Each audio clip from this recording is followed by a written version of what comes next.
The house at the end of Brookvale Road. When I first moved into the house at the end of Brookvale Road, I thought I'd gotten the deal of a lifetime. It was small, quiet, a little run down, but it had this charm to it. The kind of place where you could picture yourself settling down, drinking coffee on the porch, maybe fixing it up a little. The landlord said the last tenant moved out suddenly, but didn't say why. I didn't think much of it at the time. People move all the time, right? For the first week, everything was perfect. Peaceful. I'd come home from work, make dinner, maybe read a bit before bed. But around the second week, little things started to feel off. It started one night when I came home and found the kitchen light on. I knew I'd turned it off that morning. I'm obsessive about things like that. I figured maybe I'd just forgotten. But the next night, the same thing happened. Then the bathroom light. Then the hall. By the third night, I started to feel uneasy. One morning, I woke up and noticed something strange. All the picture frames in the hallway were slightly crooked, tilted just enough that you could notice if you looked closely. I straightened them, went to work, came home that evening, and every single one of them was crooked again. That night, I decided to test it. Before bed, I lined up the picture frames perfectly straight, took a photo of them on my phone, and went to sleep. At around 3:17 a.m., I woke up to a soft creak. Like someone was walking down the hallway, slow and heavy. I froze. I listened for a minute, nothing. Finally, I got up, turned on my phone flashlight, and stepped into the hall. Every single picture frame was crooked again. That was the first night I felt like I wasn't alone. The next few days, I started noticing more footsteps upstairs, even though I lived alone. The faint sound of a door closing when I was in the shower. The feeling that someone was standing behind me when I turned off the lights. It wasn't just in my head, even the neighbors mentioned things. The old man across the street once asked, "You ever hear that woman crying in there?" I laughed nervously and said no, but he just looked at me and said, "You will." A week later, I heard it. It was around midnight. I was lying in bed, half asleep, when I heard it. A faint sobbing sound coming from somewhere in the house. It wasn't outside. It wasn't the neighbors.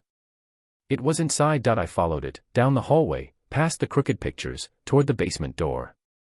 The crying stopped the second I touched the doorknob. The air coming up from the basement was cold, heavy. Like the kind of air you get from a place that hasn't been opened in years. I turned on the light, it flickered once, then went out. That's when I heard it again. A soft, broken whisper. Right behind me. "Please, don't let him find me." I froze. The voice was coming from the darkness below.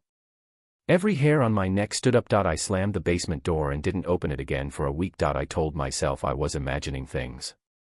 Stress. Exhaustion.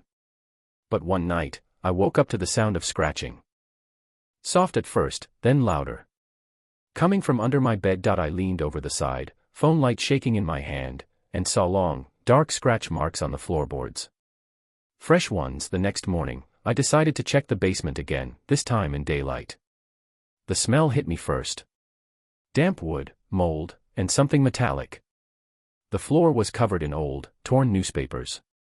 And in the corner, under a thin layer of dust, was a wooden door built into the wall. A door I hadn't seen before. It was small, maybe 3 feet tall, sealed shut with nails and tape. Something about it made me feel sick. There were words carved into the wood, barely visible under the grime. They said, "Don't open while she sleeps." I stepped back and left the basement immediately. That night, I heard 2 voices. One crying. And one whispering something I couldn't understand. But it was angry. The house started to feel darker.